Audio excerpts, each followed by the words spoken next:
Today's video is sponsored by Gemstone Legends.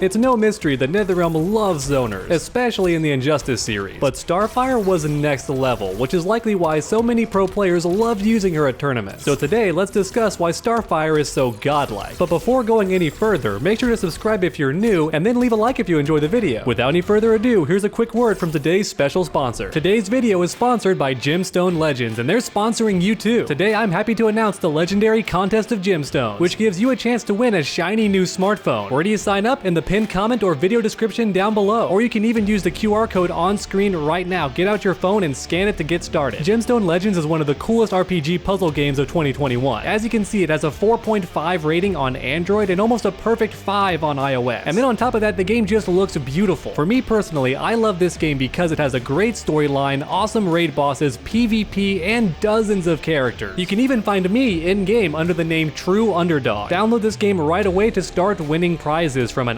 iPhone to Google Apple cards, all that stuff. Every new player gets a super bonus worth $50. And Gemstone has also prepared a great competition offer that will help you build your heroes faster. So what are you waiting for? Download the game right now and start winning awesome prizes. And don't forget about that competition. Once again, my links are in the description and pinned comment down below. So first up, we gotta talk about Stardust, because this attack is a menace to society. Because if Starfire can force you to block this thing, she is now at plus frames, which means she can move around, she can throw more projectiles, all that stuff. And since Starfire can aim this thing, you're never safe from it. It didn't matter if you were at full screen, she could still catch you with this move and put you at minus frames. In fact, one more benefit of aiming this move is that if you expected a forward dash, just throw it in front of them. If you expected a back dash, just throw it behind them. She can throw this thing wherever she wants to. For example, if I'm fighting Flash, I don't have to hit you with this thing. All I have to do is throw it in front of you, because at the very least it's a wall. In fact, even if Starfire messed up and missed the opponent, she could still always cancel it into her trait regardless, which means you can't advance on her. But then we have the most annoying thing about this move, the chip damage. As you can see, by itself, it's already doing a good amount of chip damage, but to make matters worse, it raises your hitbox. So check out this trait. Do you see how it hits high and you can duck under it? Well, guess what? Now you can't after blocking Stardust. And look at all that delicious chip damage. Literally every time Starfire makes you block this move, she gets all that guaranteed chip damage. And then if she has even 1 bar of meter, she's getting even more damage, and she's plus on block. That's right, her trait is plus on block when you meter burn it. And as a result, Stardust was deadly at every range, even up close. Starfire could do down 1 into Stardust and then make you eat all the chip damage that came after. And just look at that pushback. You're almost half screen away for just 1 bar of meter, and you're taking a bunch of chip damage. This thing is insane. Now, to be fair, there is a small gap before Stardust hits you, but the thing is, you can't just hit Starfire. You also have to move your character's hurt box out of the way. So for example, Green Lantern can actually do that, and other characters could as well. However, even so, Starfire didn't have to do Stardust. She could do any other special move instead and catch you trying to attack her. And also keep in mind, the range on Starfire's down 1 is insane. If blocked at max range, there are very few characters who could interrupt her Stardust. And then for the final nail in the coffin, she didn't have to do it after a down 1. She could do it in the middle or end of every single string to constantly keep you guessing. You never knew when Stardust was coming, which meant interrupting it was very, very difficult. And that's just the regular version of Stardust. And next up, we have to talk about the meter burn. So for starters, if done up close, it's your go-to way to extend combos. And Starfire got some decent damage for just 1 bar.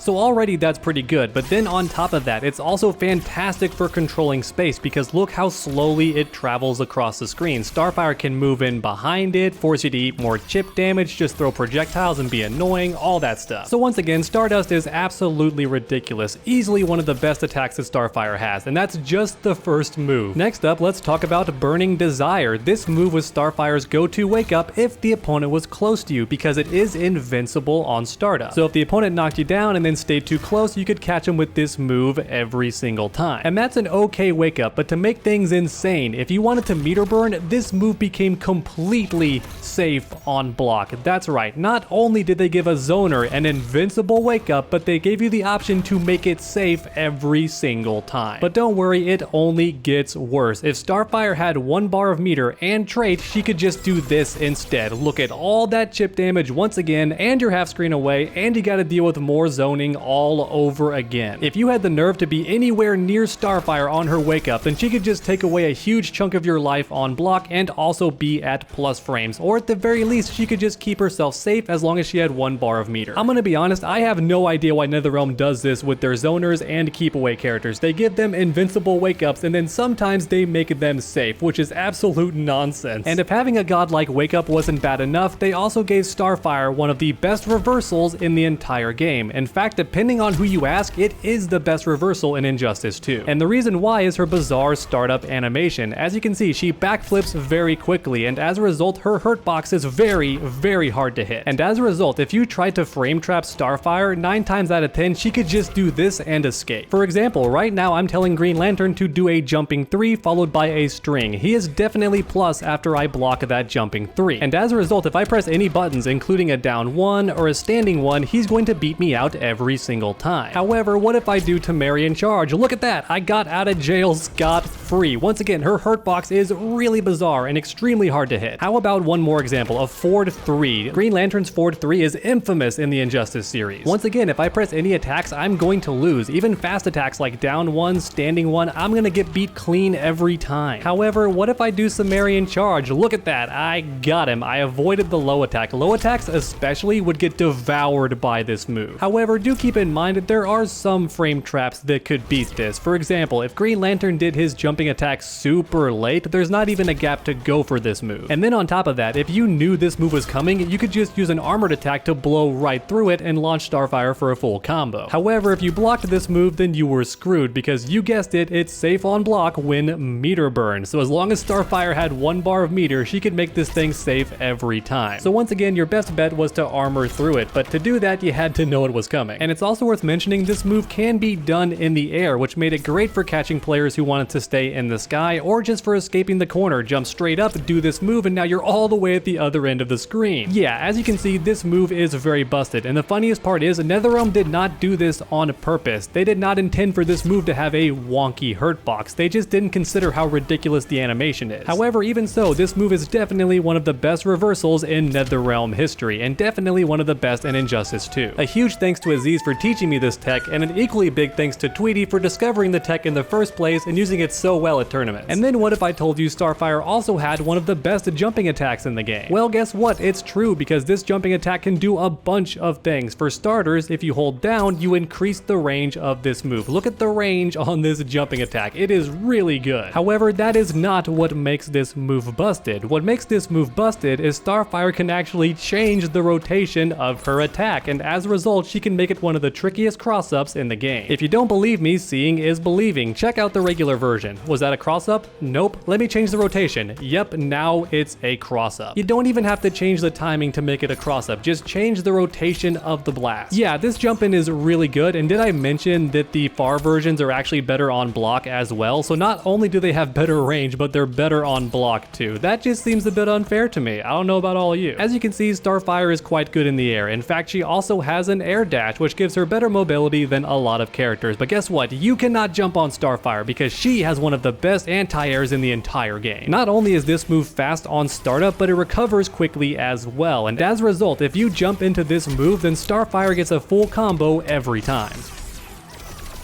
And because this move stays on screen for so long, she can throw it before you jump, and chances are you'll hop right into it. So not only is it fast enough to anti-air on reaction, she can even do it before you jump and still catch you every time for a full combo. And next up, how about her back 3 and forward 3? Her forward 3 is the most bizarre because this thing has fantastic range, and to make things even better, you can't even hit the beam to do damage to Starfire, and as a result, it's one of the best forward 3s in the entire game. And her back 3 isn't shabby either. The range on this thing is absolutely absolutely fantastic. Now she does lunge at you, which means you can actually hit her out of it, unlike the Ford 3, so it's not quite as godlike, but the range, oh my goodness, it's so good. As long as Starfire had 1 bar of meter, she could say no to pretty much every attack, armor right through it, fly forward, and then jump in for a full combo. And finally, there's one more thing I wanted to cover, the Scrub Killer combo. This first string 4-2-2, it's a high and then an overhead, which means if you're crouching, the second hit will knock you down. And because the second hit comes out so fast, a lot of players would just do the whole string in the neutral because it's pretty much a flying overhead. In fact, it's so fast it could actually beat armored back 3s and Ford 3s. So already that's pretty scary, but guess what? She also has an unblockable. Now you can duck under it, but don't forget about the overhead. You're already scared of that thing, so guess what? Landing the throw was super easy, especially against casual players. Now this mix-up doesn't do a bunch of damage, but it did do mental damage. When you land this mix-up over and over and over again, you're in the opponent's head, they're raging, they want to break their controller, and now the match is yours. And then for the final nail in the coffin, the overhead option is completely safe at -2, so pretty much no risk whatsoever. The throw was a risk, but you never had to go for it unless you wanted to. Alright everyone, there is so many more things I could cover about Starfire, but I don't want this video to be 20 minutes long. So if you enjoyed the video or you love Starfire, make sure to leave a like down below. It really does help my channel out a ton. And then keep that combo going by subscribing and ringing that bell. That way you never miss a future video. And finally, don't forget to try out Gemstone Legends. Win yourself some awesome prizes. The game is free and it's a bunch of fun. So make sure to check out my link in the video description and pinned comment down below. Make sure to come back next time, and as always, stay underdogs.